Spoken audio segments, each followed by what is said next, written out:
আসসালামু আলাইকুম। পুরোদমে মধ্যপ্রাচ্য জুড়ে বাড়ছে তৃতীয় বিশ্বের দামদমা। ইসরায়েলের ভূখণ্ডে ব্যাপক হামলা চালিয়েছে ইরান। এরই মধ্যে হিজবুল্লাহ আহত বাঘের মতো খেপে উঠেছে ইসরায়েলের বিরুদ্ধে। লেবাননের ভূখণ্ড থেকে ইসরায়েলের ভূখণ্ডে ভয়ঙ্কর হামলা চালিয়ে যাচ্ছে হিজবুল্লাহ। এবার বেদম চাপাকলে পড়ছে ইহুদিবাদী ইসরায়েল। তাই তো মাথা নষ্ট হওয়া অবস্থা নেতানিয়াহুর। আর এই কারণে রাশিয়ার বিমান ঘাঁটিতে হামলা করে বসেছে ইসরায়েলের বেপরোয়া বাহিনী। এবার আর রক্ষা নেই ইহুদিবাদী বাহিনী ইসরায়েলের। যে কোনো সময় রাশিয়ার ভূখণ্ড থেকে ভয়ঙ্কর হামলা হুঁশিয়ারি। আর এরই মধ্যে আমাদের হাতে এসেছে আন্তর্জাতিক গুরুত্বপূর্ণ সংবাদ। শুরুতে জানিয়ে দিব সংবাদ শিরোনাম, পরে জানিয়ে দিব বিস্তারিত। ইসরায়েল হামলা চালালে দ্রুত প্রতিশোধ নেবে ইরান। অন্যদিকে উত্তর গাজায় নতুন করে বিমান হামলা শুরু করেছে ইসরায়েল। আরো জানিয়ে দিব নিষেধাজ্ঞা সত্ত্বেও যেভাবে সামরিক শক্তি অর্জন করেছে ইরান। এবং 7 অক্টোবর সামনে রেখে গাজা যুদ্ধ বন্ধের দাবিতে দেশে দেশে বিক্ষোভ সংঘর্ষ। এবং সবশেষ জানিয়ে দিব কিয়েভ ওডেসায় রাশিয়ার ড্রোন হামলা, যা বলল ইউক্রেন। এতক্ষণ দেখছিলেন সংবাদ শিরোনাম, এবার বিস্তারিত। তার আগে আপনি আমাদের ভিডিওটি কোন জেলা থেকে দেখছেন অবশ্যই কমেন্ট করে জানিয়ে দিবেন এবং আমাদের সাথে থাকার জন্য চ্যানেলটি সাবস্ক্রাইব করে দিবেন। ইসরায়েল হামলা চালালে দ্রুত প্রতিশোধ নেবে ইরান। ইসরায়েল যে কোনো সম্ভাব্য পদক্ষেপের জন্য ইরান সম্পূর্ণ প্রস্তুত বলে জানিয়েছেন দেশটির সামরিক বাহিনী। রোববার তেহরানের সামরিক সূত্রে বরাত দিয়ে বার্তা সংস্থা ইরান জানায়, ইসরায়েল কোনো আক্রমণ চালালে ইরান তাৎক্ষণিকভাবে প্রতিশোধমূলক ব্যবস্থা নেবে। ইরানের পরিকল্পনায় ভিন্ন ধরনের পাল্টা এবং নির্দিষ্ট হামলার ব্যবস্থা রয়েছে, যা ইসরায়েলের পদক্ষেপের প্রকারভেদ অনুযায়ী সিদ্ধান্ত নেওয়া হবে। ইরানের সামরিক সূত্রটি আরও জানিয়েছে যে ট্রু প্রমিস 2 অভিযানের সময় ইরান দেখিয়েছে যে তারা ইসরায়েলের যে কোনো স্থানে হামলা চালাতে সক্ষম। প্রসঙ্গত, গত 1 অক্টোবর রাতে ইরানের সামরিক বাহিনী আইআরজিসি ইরানের সামরিক গুপ্তচর এবং গোয়েন্দা ঘাঁটিগুলো লক্ষ্য প্রায় 200টি ক্ষেপণাস্ত্র ছোড়ে, যা ফিলিস্তিনি স্বাধীনতাকামী সংগঠন হামাসের রাজনৈতিক প্রধান ইসমাইল হানিয়া, হিজবুল্লাহর মহাসচিব হাসান নাসরুল্লাহ এবং আইআরজিসি ব্রিগেডিয়ার জেনারেল আব্বাস নীলফরসানেরও হত্যার প্রতিশোধ হিসেবে চালানো হয়।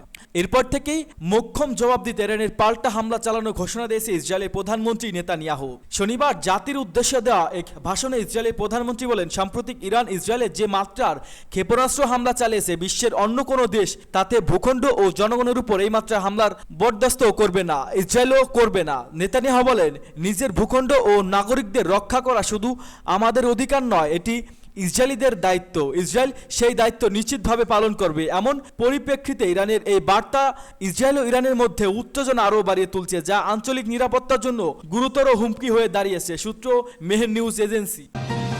উত্তর গাজায় নতুন করে বিমান হামলা শুরু করেছে ইসরায়েল। ফিলিস্তিনে জাবিলায় নতুন করে স্থল অভিযান শুরু করেছে ইসরায়েলি বাহিনী। আর এজন্য উত্তর গাজা থেকে কয়েক হাজার ফিলিস্তিনি নাগরিককে ইতিমধ্যেই সরিয়ে নিয়েছে দখলদার বাহিনী। রোববার এক বিবৃতিতে এ তথ্য জানিয়েছে ইসরায়েলি প্রতিরক্ষা বাহিনী আইডিএফ।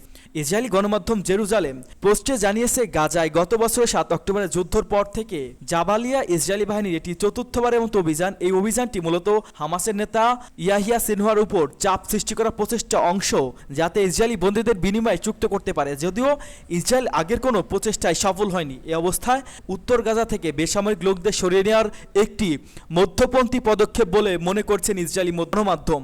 এই পদক্ষেপের অংশ হিসেবে পুরো এলাকাটি একবারে খালি না করে ধীরে ধীরে কিছু অংশ খালি করা হচ্ছে। এটি আন্তর্জাতিক বিরোধী, বিশেষ করে যুক্তরাষ্ট্রের আপত্তি কমানোর একটি কৌশল হতে পারে। ইসরায়েলি বাহিনী জাবালিয়া চারপাশে অবরোধ তৈরি করেছে এবং শহরটিতে প্রবেশের আগে আর্টিলারি গোলা ও বিমান হামলা শুরু করেছে। এদিকে আইডিএফ ঘোষণা করেছে যে তারা আল মাওয়াশিস অঞ্চলে মানবিক সহায়তা কার্যক্রম বাড়িয়েছে। সেখানে শরণার্থী শিবিরে অস্থায়ী হাসপাতাল এবং খাদ্য পানি ওষুধ সরবরাহ করা হয়েছে। এছাড়া উত্তর গাজা থেকে ফিলিস্তিনদের দক্ষিণে সরিয়ে নেওয়ার জন্য 2টি সড়ক পথ পুনরায় খুলে দিয়েছে আইডিএফ, যার একটি সালহ আল দিন সড়ক এবং অন্যটি আল রশিদ উপকূলীয় সড়ক। ইসরায়েলি বাহিনী ফিলিস্তিনি বেসামরিক নাগরিকদের জন্য নিরাপদ অঞ্চল নির্দেশ করতে মানচিত্র প্রকাশ করেছে। এই অপসারণের কাজটি সেন্ট্রাল গাজার কিছু অংশ থেকে বেসামরিক নাগরিকদের সরিয়ে নেওয়ার একদিন পর শুরু হয়েছে, যেখানে আইডিএফ 252 নম্বর ডিভিশন ব্যবহার করে নিষেধাজ্ঞা সত্ত্বেও যেভাবে সামরিক শক্তি অর্জন করছে ইরান। মধ্যপ্রাচ্যের পরিস্থিতি ক্রমে ভয়াবহ অবনতির দিকে যাচ্ছে। সম্প্রতি ইসরায়েলে আবারও ক্ষেপণাস্ত্র হামলা চালিয়েছে ইরান। এটিকে ইসরায়েলের অপরাধের ন্যূনতম শাস্তি বলে উল্লেখ করেছেন ইরানের ধর্মীয় সর্বোচ্চ নেতা আয়াতুল্লাহ আলী খামেনি। এই হামলার কৌশলগত দিক বিশ্লেষণ করে America institute for the study of war বলছে, এত বেশি সংখ্যক ক্ষেপণাস্ত্র এমনভাবে ছোড়া হয়েছে যেটি ইরানের প্রতিরক্ষা ব্যবস্থাকে চাপে ফেলছে। ইসরায়েলি বাহিনী সবার আগে ঘনবসতি এলাকায় হামলা ঠেকাতে চেয়েছে এবং তুলনামূলক কম ঘনবসতি এলাকায় ঝুঁকে পড়তে পারে। এজন্য বেশ কয়েকটি বিমান ঘাঁটি যেগুলো তুলনামূলক কম ঘনবসতি এলাকা সেগুলো সুরক্ষা নিশ্চিত করতে পারেনি ইসরায়েল। তেল আবিবের কাছে গোয়েন্দা সংস্থা মোসাদের সদর দপ্তরের কাছেও আঘাত করতে সক্ষম হয় ইরানি ক্ষেপণাস্ত্র। তেহরান এক বিবৃতিতে জানিয়েছে, জুলাই মাসে তেহরানের হামাসের নেতা ইসমাইল হানিয়াকে হত্যা এবং বৈরুতে হিজবুল্লাহ শীর্ষ নেতা হত্যার জবাব দিতে এই হামলা করেছে তারা। আগে থেকে ইসরায়েল বা আমেরিকার জন্য একটা বড় মাথা ব্যথার জায়গা ছিল ইরান। লেবাননে হিজবুল্লাহ, ইয়েমেনের হুতি অথবা সিরিয়া ও ইরাকের বিভিন্ন সশস্ত্র গোষ্ঠী অস্ত্রশস্ত্রের পেছনে ইরানের সম্পৃক্ততার কথা এসেছে বারবার। ইরানের সন্ত্রাস বাহিনী বা অস্ত্রশস্ত্র দিয়ে পশ্চিমাদের উদ্বেগ ছিল অনেক আগে থেকে। আয়রন ডোম শক্তিশালী প্রতিরক্ষা ব্যবস্থা থাকলে ইরানের হামলায় পুরোপুরি ঠেকাতে পারেনি ইসরায়েল। কিন্তু দীর্ঘদিন ধরে বহু ধরনের নিষেধাজ্ঞায় থাকা ইরান কিভাবে অস্ত্র পাচ্ছে বা তৈরি করছে, ইরানের বর্তমান অস্ত্রের সক্ষমতার পেছনে যেসব বিষয় কাটতেছে সেটা জানতে একটু পেছন থেকে ঘুরে আসতে হবে। 7 অক্টোবর সামনে রেখে গাজা যুদ্ধ বন্ধের দাবিতে দেশে দেশে বিক্ষোভ ও সংঘর্ষ। গাজা ইসরায়েলি যুদ্ধে 1 বছর পূর্তি 7 অক্টোবর। এই যুদ্ধে বন্ধ চান বিশ্বের বিভিন্ন দেশের মানুষ। তাই ইসরায়েলি হামলা বন্ধের দাবিতে ফ্রান্সের প্যারিস থেকে যুক্তরাষ্ট্রের নিউ ইয়র্ক, ইতালি, রোম সহ নানা দেশের হাজারো মানুষ বিক্ষোভ করছে। বিক্ষোভের কোথাও পুলিশ বাধা দিয়েছে, কোথাও শান্তিপূর্ণ বিক্ষোভ হয়েছে, আবার কোথাও পুলিশের সঙ্গে বিক্ষোভকারীদের সংঘর্ষে নতুন ঘটনা ঘটছে। আল জাজিরা খবরে বলছে, শনিবার যুক্তরাষ্ট্রে ও ইউরোপ জুড়ে হাজারো মানুষ রাস্তায় নেমেছে, বিক্ষোভ করেছে। লন্ডনের ডাউনিং স্ট্রিট অভিমুখে পুলিশের কড়া পাহারায় কয়েক হাজার মানুষ বিক্ষোভে মিছিল করে। সে সময় পরিস্থিতি উত্তেজনাকর হয়ে ওঠে। ফিলিস্তিনি সমর্থক বিক্ষোভকারীদের ইসরায়েলের সমর্থক বিক্ষোভকারীদের পাশ কাটিয়ে যেতে দেখা যায়। বিক্ষোভকারীরা প্রতিবন্ধকতার পার করতে যেতে চাইলে পুলিশ বাধার মুখে পড়ে। লন্ডন মেট্রো পুলিশ বলছে সেখান থেকে কমপক্ষে 17 জনকে আটক করা হয়। জার্মানির সংবাদ সংস্থা ডিপিএ বলছে, দেশটির হামবুর্গ শহরে ফিলিস্তিন ও লেবাননের পতাকা নিয়ে 950 জন শান্তিপূর্ণ বিক্ষোভ করেছে। বিক্ষোভকারীদের অনেকে হাতে ফিলিস্তিনি ও লেবাননের পতাকা দেখা গেছে।